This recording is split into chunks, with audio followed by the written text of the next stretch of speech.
So at the core, my channel's mission, of course, is offbeat hot rodding, but one of the subsets of that is helping you build your hot rod and your confidence for not a ton of money. And that's what makes these Panther platforms great, is that pretty cost effective to get into them, and then there's a slew of kind of beginner type mods you can do to them. And so today we will be installing a rear anti-sway bar upgrade from ADTR.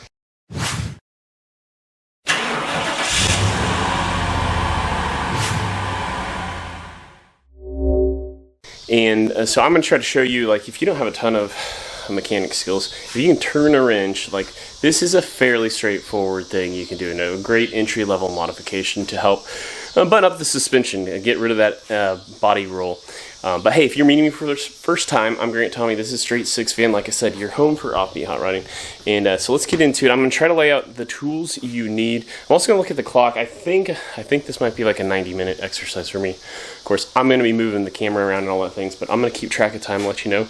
But first, let me lay out the tools I think you'll need for this job.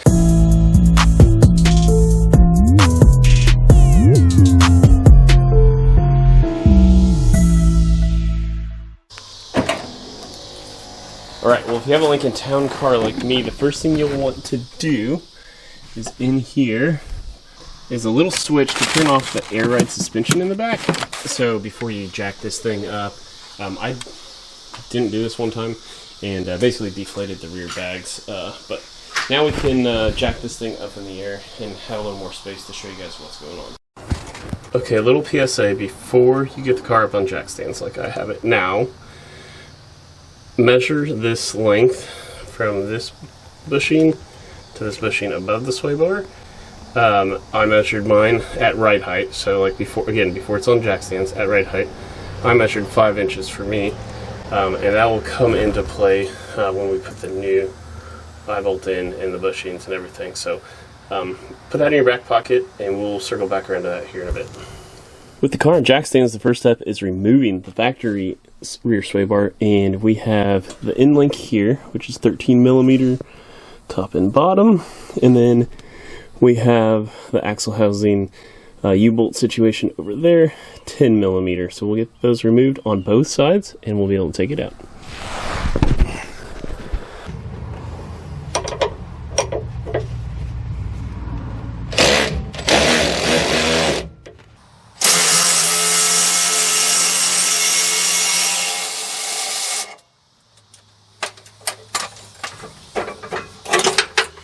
So here's a quick look at the why behind why we would upgrade the rear sway bar. It's basically, so the function of this, well, it's easier to call it a sway bar. In reality, it's an anti-sway bar. So these end links, right, they connect back to the chassis, and so as the axle, you go around the corner and the axle flexes, this is to help basically its own energy work against itself and have a little bit of resistance, something to twist. And so the thickness, obviously, of the upgraded one is going to be way stiffer than the factory. And we already put the caliper on the ADTR.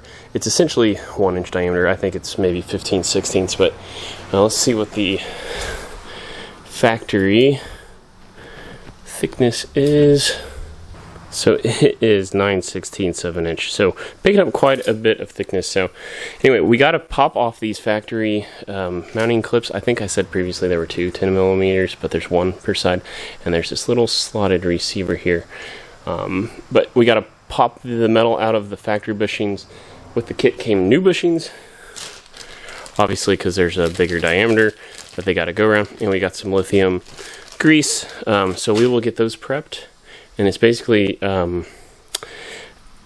reinstalled. Now that 5 inches I was telling you about that we measured, so on the new supplied hardware, right? So you have basically a big bushing and a small bushing, big bushing, and you can kind of like interchange these any way you want.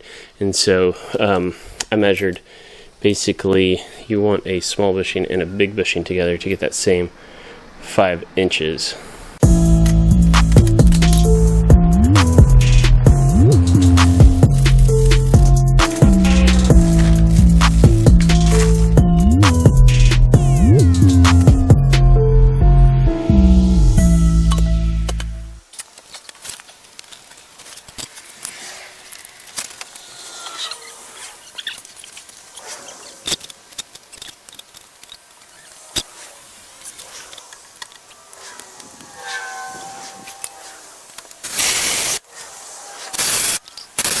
Okay, at this point, you saw me get those brackets on the axle housing in, and remember that slotted connection, so you got to feed them up and then back, and then line up your 10mm.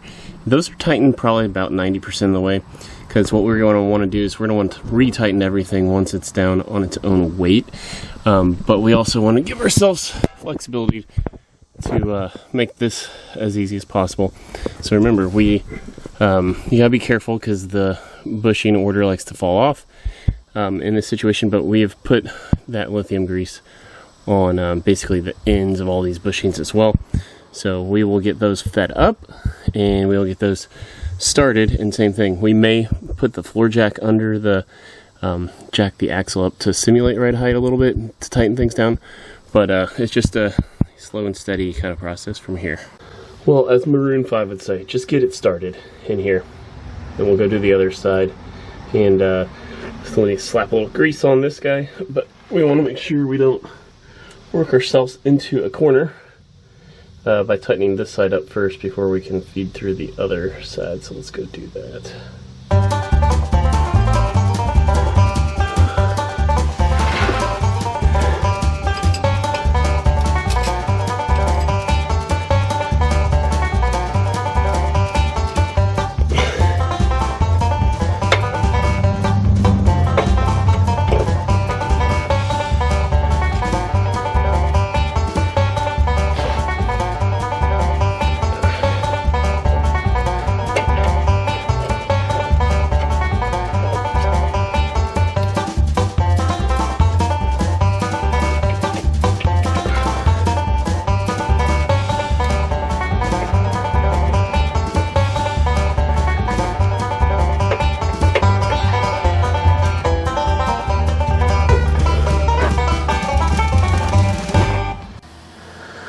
Alright, main difference between the new hardware and the old is 9/16 on the new stuff, so we will get this cinched up a little tighter, and again we will wait till we kind of get it back to a ride height before we really crank things down.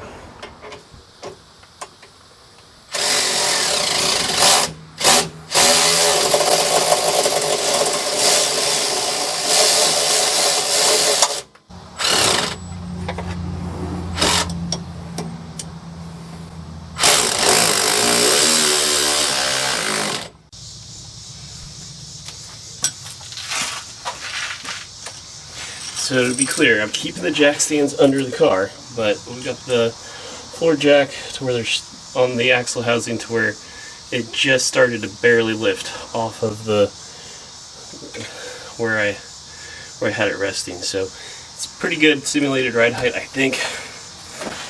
And we will just tighten these up. And it's okay to watch your bushings basically get just like a little bit of a bulge to them. But you don't need to go crazy, tighten it too far. I'm going to spin around like this. Well, maybe moving the camera is going to be better. Yeah, see, this is about where I think I want it. And I'm losing a little torque out on my wrench anyway, so I feel pretty good about that. We'll go ahead and torque these down too.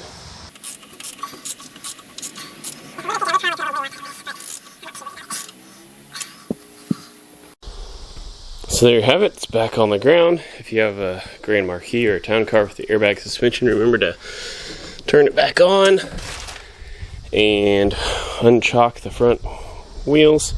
And yeah, it's in your best interest to see if you can tighten again when it's on its own weight. I think our floor jack situation was pretty close, but if you can get in under there, do it and tighten down those end links.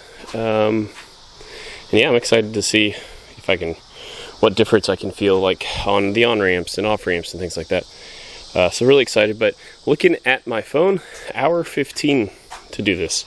And that's with moving a camera around and doing all that stuff. So realistically, it could be an hour job for most people. And I know I've got the battery-powered ratchet over there, but if you don't, you're probably back at an hour 15 if you're doing it just with a socket wrench.